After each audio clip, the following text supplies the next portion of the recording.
ሰላም የማይንድ ኤርድሮፕ ዩቲዩብ ቻናል ቤተሰቦች እንደምን ቆያችሁ? ደብሊው ኮይን ላይ ስትሰሩ ለነበራችሁ መልካም ዜና አለ። የደብሊው ኮይን በትላንትናው ዕለት ፕሪ-ሊስቲንግ ሪዋርድ ጀምሯል። ይህንንም ፕሪ-ሊስቲንግ ሪዋርድ የጀመረበት ምክንያት የሊስቲንግ ቀንን ምክንያት በማድረግ ነው።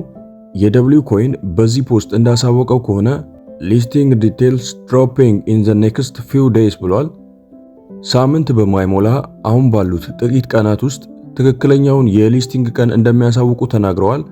ታዲያ ከሊስቲንግ በፊት ደብሊው ኮይን ላይ ከዚህ በፊትም ሲሰሩ የቆዩ ሰዎችም ሆኑ አዲስ የሚገቡ ሰዎች 1 ሚሊዮን ደብሊው ኮይን እና 20 የደብሊው ቁልፎችን ለሁሉም ሰው አከፋፍለዋል። ታዲያ ይህንን ግራብ ለማድረግ በቅድሚያ ሁላችንም ወደኛ ደብሊው ኮይን ነው የምንገባው። ወደኛ የደብሊው ኮይን ውስጥ ከገባን በኋላ በፊት በነበረን የደብሊው ኮይን ላይ 1 ሚሊዮን ነው የሚጨምረው። ሌላው የሚሆነው 20 ቁልፎች ናቸው። 20ውን ቁልፎች ለማግኘት እዚህ ጋር ደብሊው ትሬጀር የሚለውን ነው አንድ ጊዜ ክሊክ የምናደርገው። እሱን ክሊክ ካደረግን በኋላ እንደምታዩት ግራብ ሰም ደብሊው ኬስ ይላል። እሱ ፊት ለፊት ያለውን ቀስት አንድ ጊዜ ክሊክ ማድረግ ነው። እንደገናም ይህ ይመጣል። ይህንንም እዚሽ ጋር ቀስቷን በመንካት እናሳልፋለን። በመቀጠል ይህን ኢንፎርሜሽን ሰጥቶን ከጨረሰ በኋላ እዚሽ ጋር የኤክስ ምልክቷን መንካት ነው።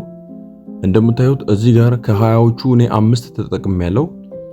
ስለዚህ 15 ይቀረኛል። 15ቱን እዚህ ጋር በመግባት ኦፕን እያልኩኝ እጠቀመዋለሁ ማለት ነው። ሁላችሁም የናንተን እየገባችሁ ኦፕን እያላችሁ መጠቀም ትችላላችሁ። እንደምታዩት አንዱን ስንጠቀም 120,000 ደብሊው ኮይን ሰጥቶኛል። ነገር ግን አንዳንድ ፍሬ እየተጠቀምኩኝ ሰዓት ማባከን ስለማልፈልግ እንደምታዩት እዚህ ጋር ሶስተኛው ላይ ትሬዠር የሚል አለ። ትሬዠር የሚለው ጋር በአንድ ጊዜ እስከ 10 ድረስ ስፒን ማድረግ ይቻላል። በአንድ ጊዜ 5 ስፒን ለማድረግ የምትፈልጉ ከሆነ እዚህ ጋር ሁለተኛ ያለውን ነው የምትነኩት። በአንድ ጊዜ 20ውንም ስፒን ለማድረግ የምትፈልጉ ከሆነ አራተኛ ላይ ያለውን ነው አንድ ጊዜ ክሊክ የምታደርጉት። ስለዚህ እኔ 14 ስላለኝ በአንድ ጊዜ 10 ስፒን የሚያደርገውን አንድ ጊዜ ክሊክ አደርገዋለሁ። ከዛም በመቀጠል ኦፕን ማለት ነው። እንደምታዩት 80 ባትሪስ ብሎ ሰጥቶኛል። ስለዚህ ኮሌክት ለዋለሁ።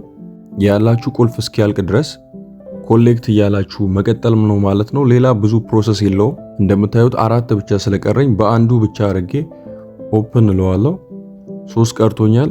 እንደዚህ ኦፕን ኮሌክት እያልኩኝ እጨርሰዋለሁ ማለት ነው። ያላችሁን ሁላችሁም በዚህ መልኩ መጨረስ ትችላላችሁ። ሌላ የተለየ ነገር የለውም።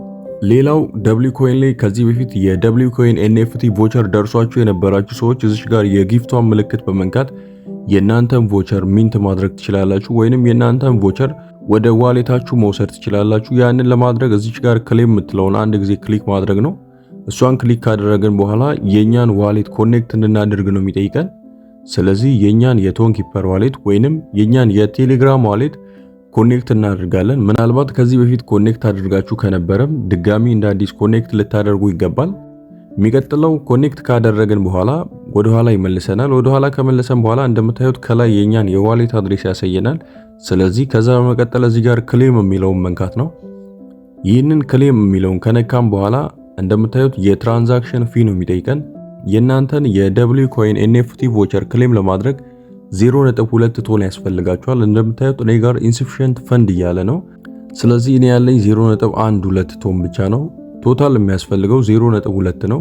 0.18 ቶን ለደብሊው ኮይን ኤንኤፍቲ ቮቸር ሲወሰድ 0.002 ደግሞ ለትራንዛክሽን ፊ የሚከፈል ነው። ስለዚህ የናንተን ኤንኤፍቲ ክሌም ማድረግ የምትፈልጉ ሰዎች የግድ 0.2 ቶን ባላንሳችሁ ውስጥ ሊኖር ይገባል ማለት ነው። እንግዲህ የደብሊው ኮይን ኤርድሮፕ ዛሬ ስለ ፕሪ-ሊስቲንግ ተናግሮ የሊስቲንግ ቀን ባሉት ጥቂት ቀናት ውስጥ ተብሏል። ስለዚህ የደብሊው ኮይን ሊስቲንግ ቀን በዚህ ሳምንት አናውንስ እንደሚደረግ 100% እርግጠኛ የሚያደርግ አይነት መረጃ ነው የተናገሩት።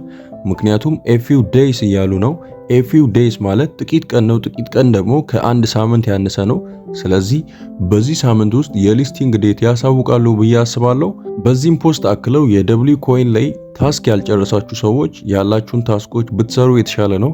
በተለይ ደግሞ ያላችሁ የደብሊው ኮይን መጠን ያነሰ ሰዎች እዚህ ጋር ታክስ ሴክሽን ውስጥ በመግባት የተለያዩ ታስኮችን እዚህ ጋር ነቲንግ የሚላለ፣ ዩቲዩብ የሚላለ፣ ሶስተኛ ላይ አክቲቭ የሚላለ እነዚህን ሶስቱ ውስጥ እየገባችሁ እያንዳንዱን ክሊክ እያደረጋችሁ በመስራት እስከ 1 ሚሊዮን ደብሊው ኮይን በቀላል ማግኘት ትችላላችሁ ማለት ነው። ሌላ የተለየ ነገር የለውም። ከደብሊው ኮይን ጋር በተገናኘ ለዛሬ ያዝነላችሁ መረጃ ይሄንን ይመስላል። የቴሌግራም ቻናላችን ማይንድ ኤርድሮፕ ይባላል።